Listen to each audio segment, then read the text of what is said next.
11월 11일 금요일 새벽 기도를 하나님께 올려드리겠습니다. 오늘 우리에게 주신 하나님의 말씀 다니엘 5장 1절에서 16절까지 말씀입니다.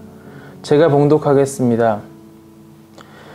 벨사살 왕이 그의 귀족 1000명을 위하여 큰 잔치를 베풀고 그 1000명 앞에서 술을 마시니라. 벨사살이 그 술을 마실 때에 명하여 그의 부친 느부갓네살이 예루살렘 성전에서 탈취하여 온 금, 은 그릇을 가져오라고 명하였으니 이는 왕과 귀족들과 왕후들과 후궁들이 다 그것으로 마시게 함이었더라. 이에 예루살렘 하나님의 전 성소에서 탈취하여 온 금 그릇을 가져오매 왕이 그 귀족들과 왕후들과 후궁들과 더불어 그것으로 마시더라. 그들이 술을 마시고는 그 금, 은, 구리, 쇠, 나무, 돌로 만든 신들을 찬양하니라. 그때 사람의 손가락들이 나타나서 왕궁의 촛대 맞은편에 석회벽에 글자를 쓰는데 왕이 그 글자 쓰는 손가락을 본지라. 이에 왕이 즐기던 얼굴빛이 변하고 그 생각이 번민하여 넓적다리 마디가 녹는 듯하고 그의 무릎이 서로 부딪힌지라. 왕이 크게 소리질러 이르되 술객과 갈대아 술사와 점쟁이들을 불러오게 하고 바벨론의 지혜자들에게 말하되 누구를 막론하고 이 글자를 읽고 그 해석을 내게 보이면 자주색 옷을 입히고 금사슬을 그의 목에 걸어주리니 그를 나라의 셋째 통치자로 삼으리라 하니라. 그때 왕의 지혜자가 다 들어왔으나 능히 그 글자를 읽지 못하며 그 해석을 왕께 알려주지 못하는지라. 그러므로 벨사살 왕이 크게 번민하여 그의 얼굴빛이 변하였고 귀족들도 다 놀라니라. 왕비가 왕과 그 귀족들의 말로 말미암아 잔치하는 궁에 들어왔더니 이에 말하여 이르되 왕이여 만수무강하옵소서. 왕의 생각을 번민하게 하지 말며 얼굴빛을 변할 것도 아니니이다. 왕의 나라에 거룩한 신들의 영이 있는 사람이 있으니 곧 왕의 부친 때에 있던 자로서 명철과 총명과 지혜와 신들의 지혜와 같은 자이니이다. 왕의 부친 느부갓네살이 왕이 그를 세워 박수와 술객과 갈대아 술사와 점쟁이들의 어른을 삼으셨으니 왕이 벨드사살이라 이름하는 이 다니엘은 마음이 민첩하고 지식과 총명이 있어 능히 꿈을 해석하며 은밀한 말을 밝히며 의문을 풀 수 있었나이다. 이제 다니엘을 부르소서. 그리하시면 그가 그 해석을 알려드리리다 하니라. 이 다니엘이 부름을 받아 왕의 앞에 나아오매 왕이 다니엘에게 말하되 내가 나의 부왕 유다에서 사로잡아 온 유다 자손의 중에 그 다니엘이냐. 내가 내게 대하여 들은즉 내 안에는 신들의 영이 있으므로 내가 명철과 총명과 비상한 지혜가 있다 하도다. 지금 여러 지혜자와 술객들을 내 앞에 불러다가 그들에게 이 글을 읽고 그 해석을 내게 말하게 하라 하였으나 그들이 다 그 해석을 내게 보이지 못하였느니라. 내가 내게 대하여 들은즉 너는 해석을 잘하고 의문을 푼다 하도다.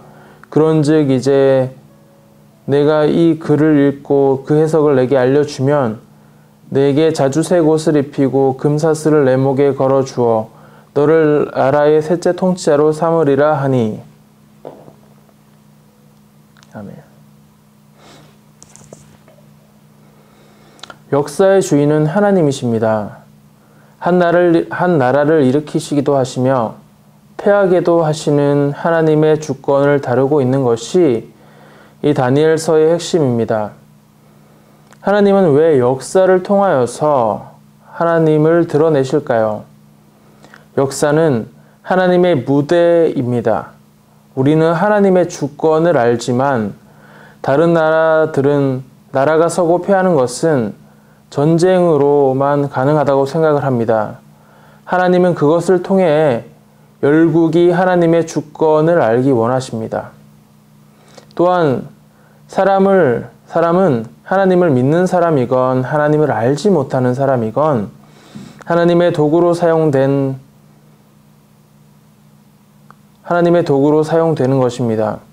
하나님을 믿는 사람들은 그것이 하나님의 통치 아래 있는 하나님의 섭리임을 알고 믿음으로 반응을 하지만 하나님을 알지 못하는 사람들은 자신이 하나님의 도구로 사용되는지 알지도 못한 채 살아갑니다.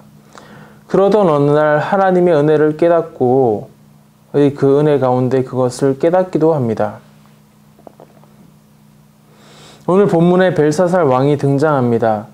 벨사살이라는 이름의 뜻은 벨이 왕을 보호하신다라는 뜻을 가지고 있습니다. 벨사살이라는 이름은 이방 신상을 섬기는 어떤 정점을 찍은 이름에 해당합니다.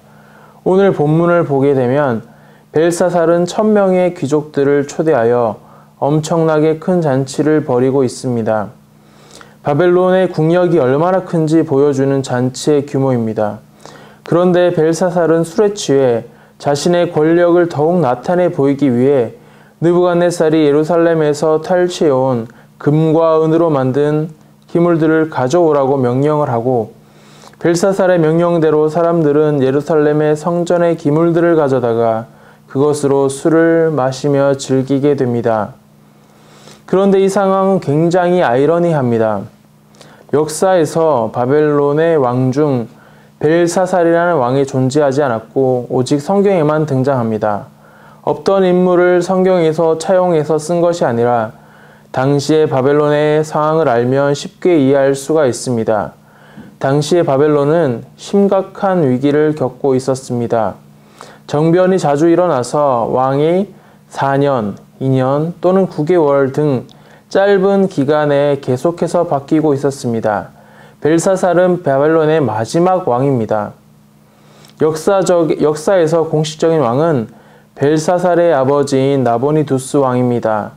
이 왕은 17년간 통치하면서 마지막 통치 10년은 전쟁터에서만 살았습니다. 그러다 보니 내부의 정치적인 문제는 누군가에게 맡길 수밖에 없었고 그의 아들인 벨사살에게 맡겼습니다. 아버지가 왕으로 존재하고 있었지만 현실적으로 백성들에게 벨사살은 왕으로 불려지고 있었던 것입니다. 그렇기에 오늘 본문 마지막 절에 이 나라의 셋째 통치자로 삼겠다는 말은 첫 번째 통치자인 벨사살의 아버지이고 두 번째는 벨사살 그리고 그 세 번째는 다니엘이 되는 것입니다. 그래서 본문에서처럼 셋째 통치자로 삼는다는 것은 실질적으로 왕을 제외한 모든 사람보다 높은 자리를 내주겠다는 말이 되는 것입니다. 현재 자신의 아버지가 나라를 위해서 목숨을 걸고 전쟁을 하고 있는데 아들인 벨사살은 사람들을 모아 향락을 즐기고 있었습니다. 이것은 굉장한 교만인 것입니다. 나라가 전쟁 중인데도 향락을 즐긴다는 것은 이 바벨론은 절대 망하지 않는다는 교만입니다. 그 어떤 군대도 바벨론 성을 뚫은 적이 없을 만큼 바벨론 성은 크고 광대했습니다. 그리고 계속되는 전쟁 속에서 불안해하는 백성들의 마음을 안심시키기 위해 그는 언론 플레이를 하고 있는 것일 수도 있습니다. 그들은 하나님께 거룩한 제사를 드리는 기물을 사람들이 즐겁게 술을 마시는 데 사용하며 하나님을 모독하는 행동을 하였습니다. 이들은 이런 모독을 행할 뿐만 아니라 술을 마시고 나서도 각양 우상들에게 찬양을 드렸습니다. 보지도 듣지도 못하는 은과 금과 구리와 새와 나무로 만든 신상들을 찬양하였지만 정작 왕의 호흡을 주장하시고 모든 길을 작정하시는 하나님께는 영광을 돌리지 않는 행동을 하였습니다. 그런데 하나님은 하나님을 모독하고 무시하는 행동을 보였지만 하나님은 천둥이나 번개 같은 권능의 모습으로 나타나지 않으시고 벽에다가 글씨를 쓰는 손가락의 모습으로 나타나셨습니다. 여기서 벽에 글을 쓰는 것은 하나님의 말씀을 상징하고 있습니다. 하나님의 말씀은 겉으로 보기에는 아무 능력이 없고 이 세상의 조롱에 대해서 무기력한 것 같지만 벨사살은 손가락의 말씀대로 패망하여 죽임을 당했습니다. 영원할 것 같았던 바벨론을 무너뜨리셨습니다. 벨사살이 자신의 세력을 과시하며 자신의 세상을 마음대로 다스리는 것처럼 생각했지만 결국 그도 하나님의 손안에 있었던 것이었습니다. 하나님께서 그를 세워보시고 무게를 달아보시고 그 기준에 미치지 못하자 나누어 패망의 길로 내버리신 것입니다. 이 세상은 언제나 하나님의 통치 아래 있는 것입니다. 하나님이 세상에서 무시당하고 무능력하게 보일지라도 하나님께서 아무런 행동도 하지 않으시는 것은 결코 아니며 언제나 세상의 일을 그 장중에 붙잡고 계십니다. 그리하기 때문에 우리는 항상 하나님의 주권을 잊지 말고 인내와 믿음을 가지고 소망을 가지고 살아야 합니다. 하나님은 결코 만월이 여김을 받으시는 분이 아니시지만 다니엘서를 읽는 유다 사람들도 자신들의 포로 생활 속에서 낭망하고 심지어 하나님의 침묵하심과 무능력을 느꼈을 수도 있었지만 하나님의 말씀을 믿고 인내하고 소망하는 교훈을 받았을 것입니다. 우리도 그들과 같은 교훈을 우리 마음에 새기길 축복합니다. 기도하겠습니다.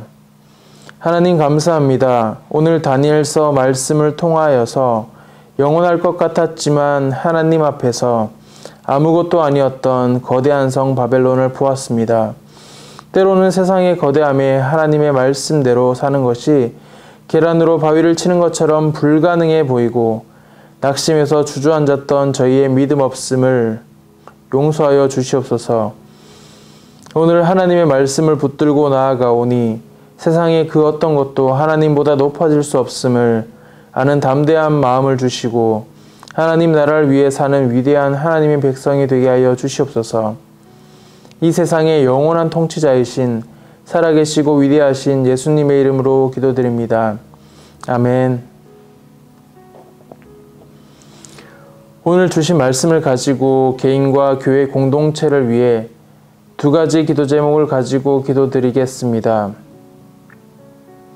하나님의 나라가 온전히 이 땅에 완성될 때까지 영원한 하나님의 나라를 위해서 준비되고 진실한 일꾼이 되어 하나님 나라만을 위해 사는 백성이 되게 하여 주옵소서. 우리 기쁨이 되는 교회가 하나님 나라를 위해 쓰임받는 교회가 되어 하나님께 영광을 돌리는 복을 받게 하옵소서.